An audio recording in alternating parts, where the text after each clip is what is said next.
All right, hello everyone, and welcome to our live Q&A for the Great Stash Bash.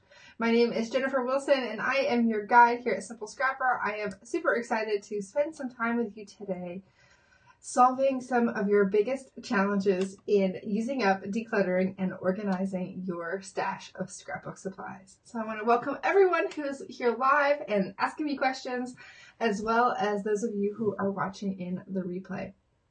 So if you have a question for me, I want you to pop it in the chat box. I'll be taking some notes here, making a list of what you want to know.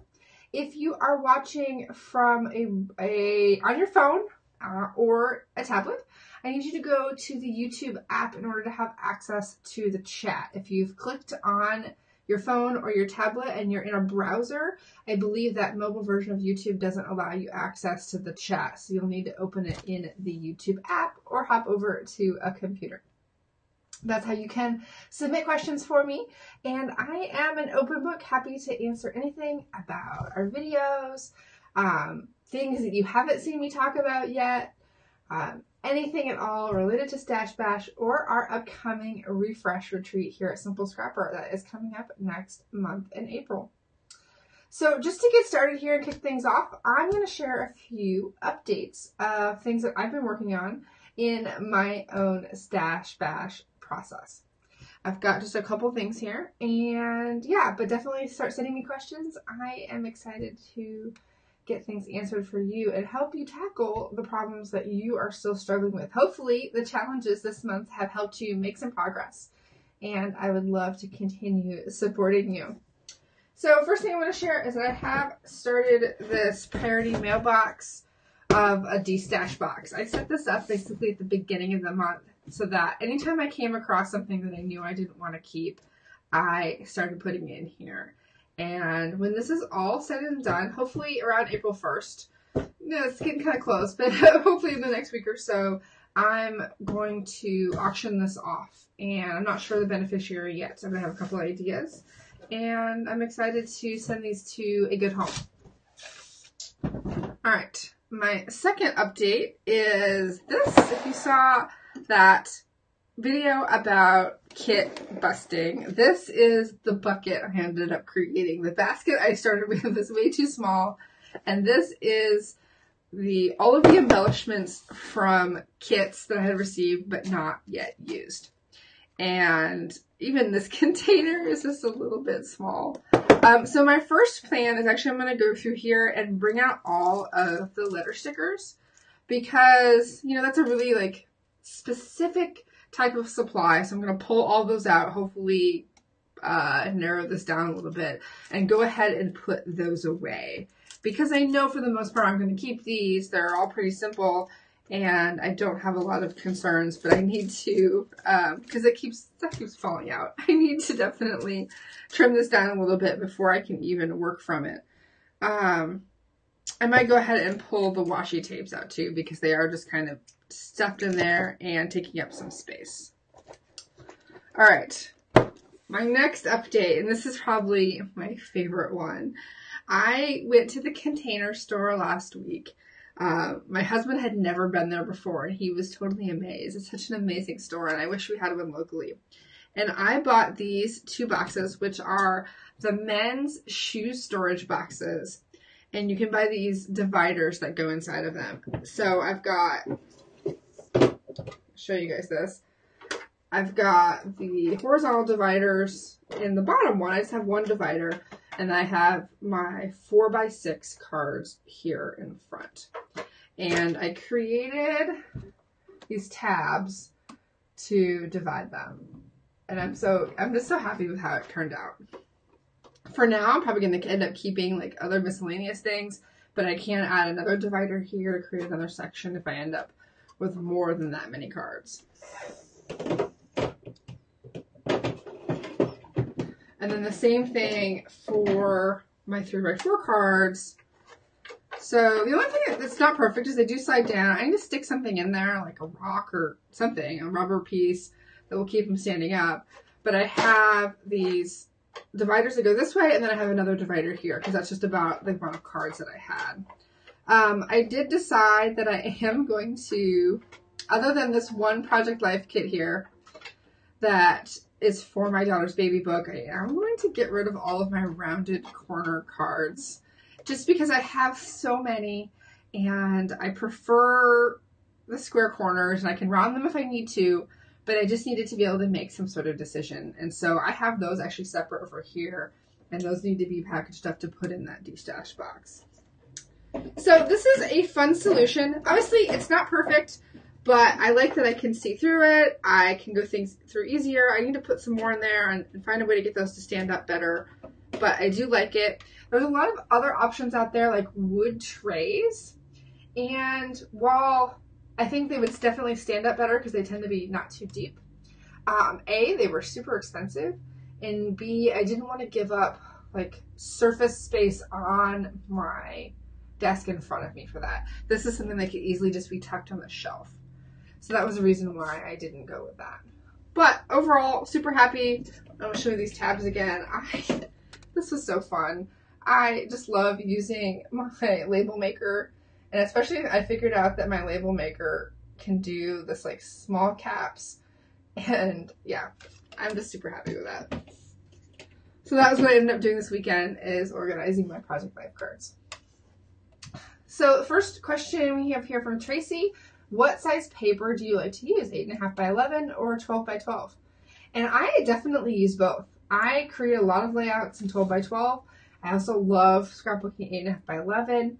I've been making some 6 by 8 layouts this year, and I've made a lot of 6 by 12 layouts in the past. So in terms of cardstock for the foundation of my layouts, I definitely create all sizes. In terms of scrapbook paper, I tend to buy 12 by 12. I don't tend to buy collection kits. This is probably like the one I've purchased in the past few years. But that said, I will buy a lot of 6 by 6 pads because I love these, because the patterns tend to be, open. The patterns are scaled down, so I just find it easier to work with. And yeah, almost all of my pattern paper ends up being smaller pieces anyway. So I love a 6 by 6 pad. They're just super portable and yeah, just so fun. All right. Let me see if I can come up with any other updates for you guys. What other questions do you have for me today? So over here where you can't see, this is like the clutter area. Prior to doing this whole bookshelf thing, everything was in the guest room that I hadn't gone through yet. But then we had guests. So I actually had to move everything in here, and I have several different baskets and piles of things that I still need to go through. But I've gone through like maybe half of it already, and I feel really, really good about it. I have space on the floor I can walk now, and actually creating this box to get rid of things was really, really, really helpful, so that I can start eyeing different groups of things that I know I want to get rid of or I know I need to go through. All right. So I have 2 videos left in the series. Our next video on Thursday is going to be on kind of 3 things that I think you're doing wrong in your organizing. And it's kind of like rules that you're following that you maybe don't need to follow. And then finally, for our last video on Saturday, I'm so excited about this one. If you've been around here for a while, you may have seen my cat videos in the past. So I'm updating my cat series to give you kind of a big picture blueprint for how to stay organized going forward, complete with cat pictures. And so I'm really excited, about that one again. All right. Let's see what else we have here.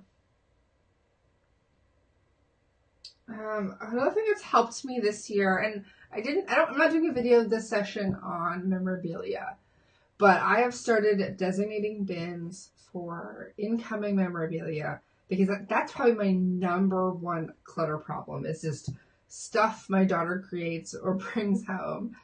And I've started labeling boxes for every year so that it has a home, and then there's like an inbox as well. So there's always a place for things to go.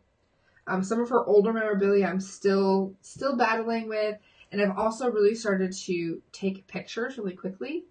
I bring things in here, I put it on my white desk, I take a picture, and then I can recycle or discard the item just because I can't save everything. But a photo doesn't take up a lot of space. So I've definitely been doing a lot of that. Lindsay asks how I store my inks. I have a couple of different things. Let's see.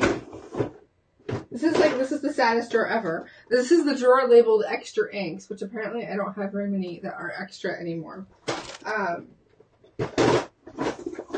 have most of them. Let's see if I can pull this out. I have most of them in this bottom, you can't see it, but it's the bottom bin of my Rascog cart. And I just have most of my like regular size ink pads are all just stacked up, and then I have some of these Versa Magic petals down there as well. I really like the viscosity and the even tone of a chalk ink.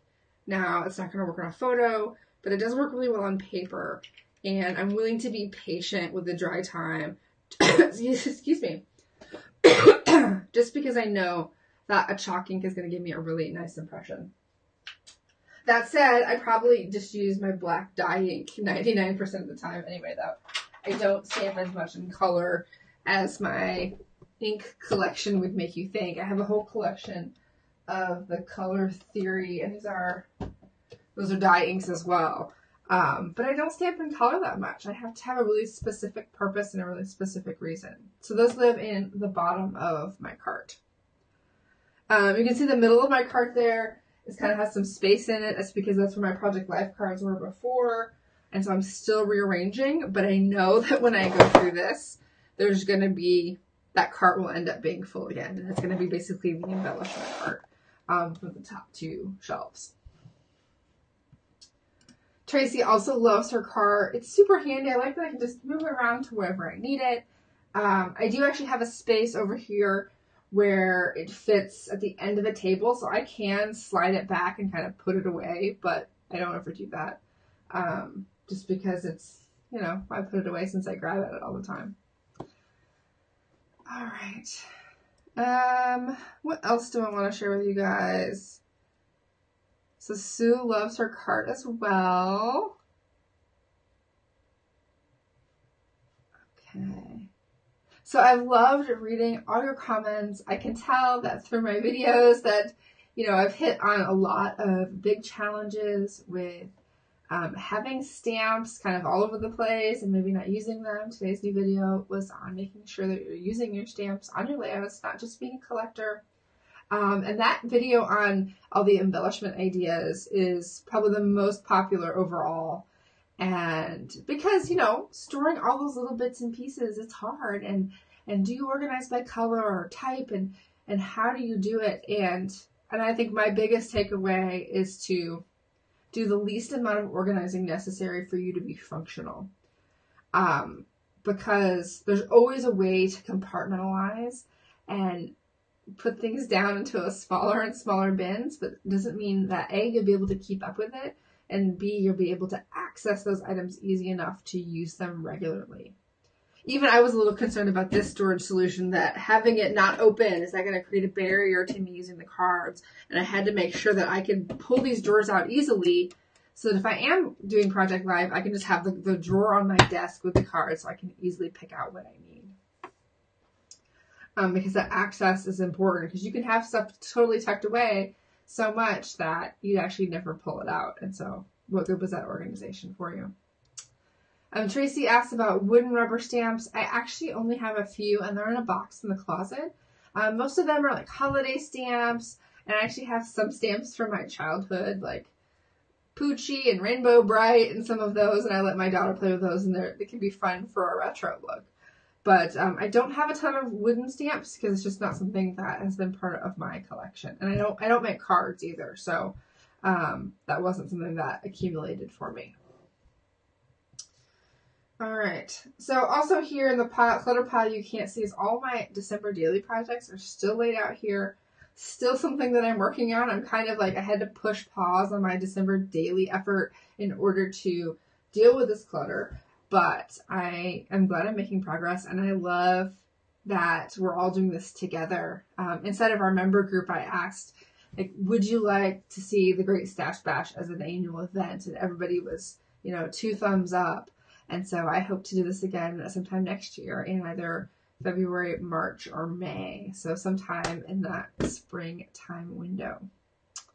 So Carla asks, how do you store ribbon scraps that aren't on rolls? I have a drawer so full it will hardly close. So I have a drawer as well, which it's not so full that it will hardly close, but apparently it also holds my extra photo paper. I don't scrapbook with ribbon. I will say that this bin is like kind of all the extras, this little baggie here. And you'll notice this in all my videos that I love to make use of packaging that kind of arrives at my house. So whether it's a cloth bag, it's like this here, the December dailies in it. This is a birch box. These baggies. So this is a collection of embellishments that I had pulled to make a mini album. I made this 4x4 mini album last November. And I put all the embellishments for that project in this little kit bag that I'd gotten from Studio Calico. And I just love reusing packaging, and so I tend to not get rid of that. I'm pretty good about not hoarding a lot of things. But when it comes to the containers like this, I always use them again and again. Talking about this again reminded me there was a comment on where you could buy these. And when I was at the Container Store, I did see these in multiple sizes. So in terms of ribbon and fiber, I have a drawer. I'm not sure I recommend anything better other than maybe trying to contain it by color or size and sort of, smaller bags as well. And then also, you definitely need to think about is that something that you use often enough to have that large of a stash? And so if it's not, then maybe you need to pare it back and do a keep and toss bin or a keep and donate bin, and just be really ruthless and try to eliminate 50% so that you can close that drawer. All right, Fancy Scrapper asks, how often do you scrapbook? Oh, it's like once or twice a week. I'm definitely always working on my photos, more so nowadays on my phone. Like, I'm just in the living room, everybody's doing their own thing, or waiting somewhere, I'll be working on my photos. But I don't get to scrapbook as much as I would like. I spend too much time, talking, writing about, reading about, and making videos about scrapbooking to have enough time to do it enough. It's, I definitely suffer from a lot of the same challenges that you guys do. That's why this year in our member group, we're studying The Artist's Way by Julia Cameron. And it's just been so eye-opening to really think about what might be blocking my own creativity and the habits that do and don't support being able to be, not just a productive scrapbooker, but a really happy, content, fulfilled scrapbooker. And so I've been doing a lot of journaling on that front, and it's been really eye-opening and really rewarding to really dig in deep with our fellow members. All right, so Carla loves containers as well. Yes, we love our containers. And so Fancy Scrapper's working on her December daily as well. And so she's keeping it on until she gets on the ball. So what I recommend is picking a page somewhere in the middle. Because I know that I feel a little intimidated when I'm working on a project that, especially the beginning, needs to be super impressive. And I need to really just, make this album awesome. But if I start somewhere in the middle on a story that's just, whatever, I can get the ball rolling and then I'll go back and fill in some details. Like, for example, if I was doing, a December daily here in the past, I wouldn't start with December 24th and 25th.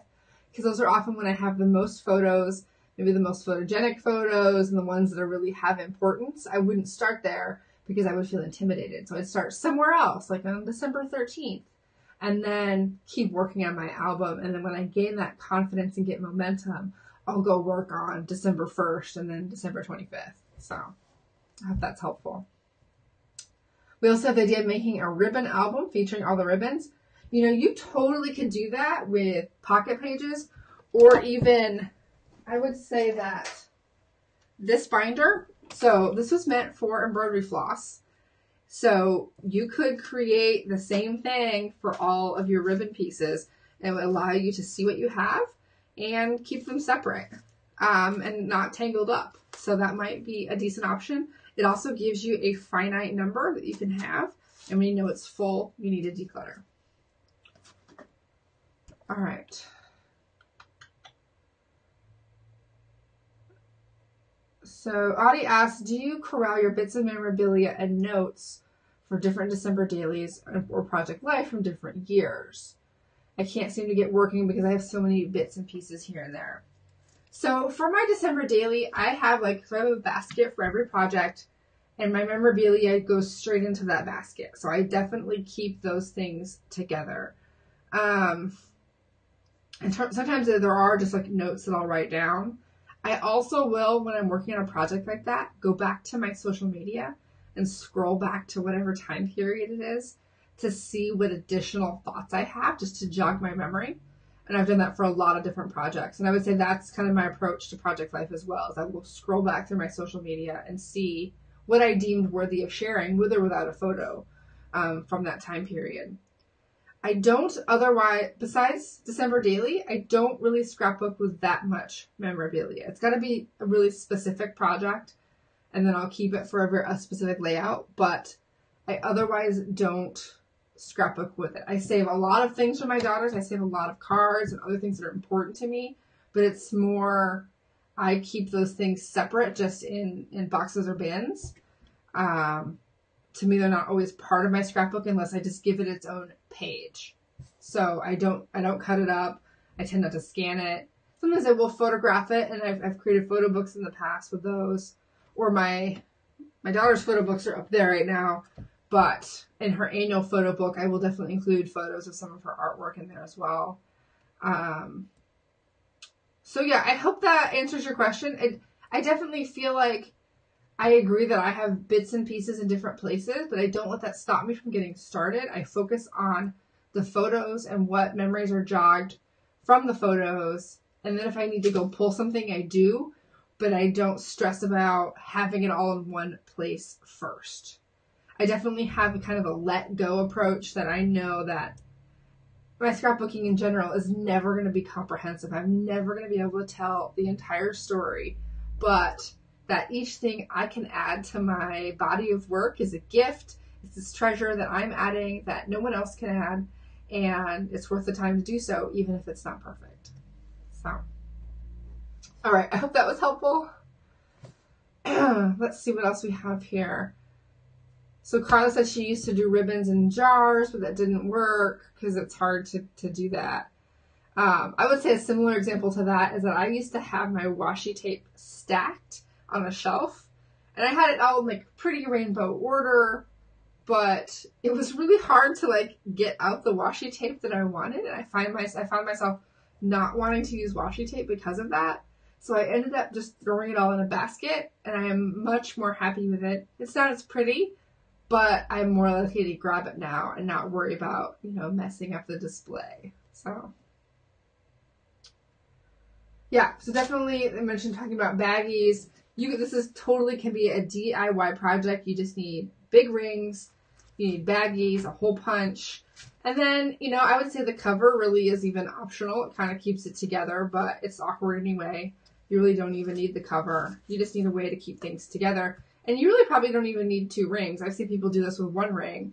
Just punch it in the corner to be able to keep your baggies together. So Katrina, you asked about ink pads.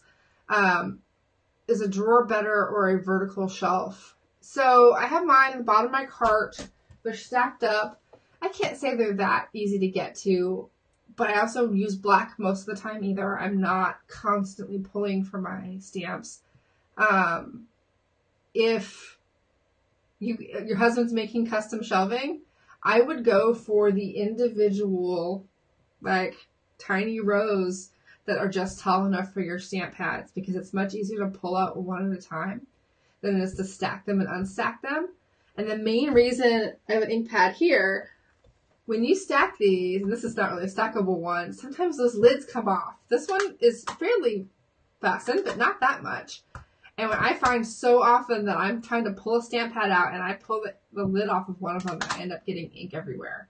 So I do think single height storage for your ink pads is better than trying to stack them. So, and I think you'll see a lot of the storage solutions out there that are commercial are definitely either a single slot or those narrow shelves. So if you can do that, then have your hubby do that for you. All right.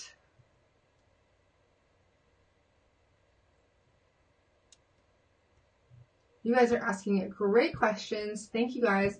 We'll probably go about 5 more minutes here. So definitely ramp up your questions. Let me know what else you want to know about using up, decluttering, or organizing your stash of scrapbook supplies.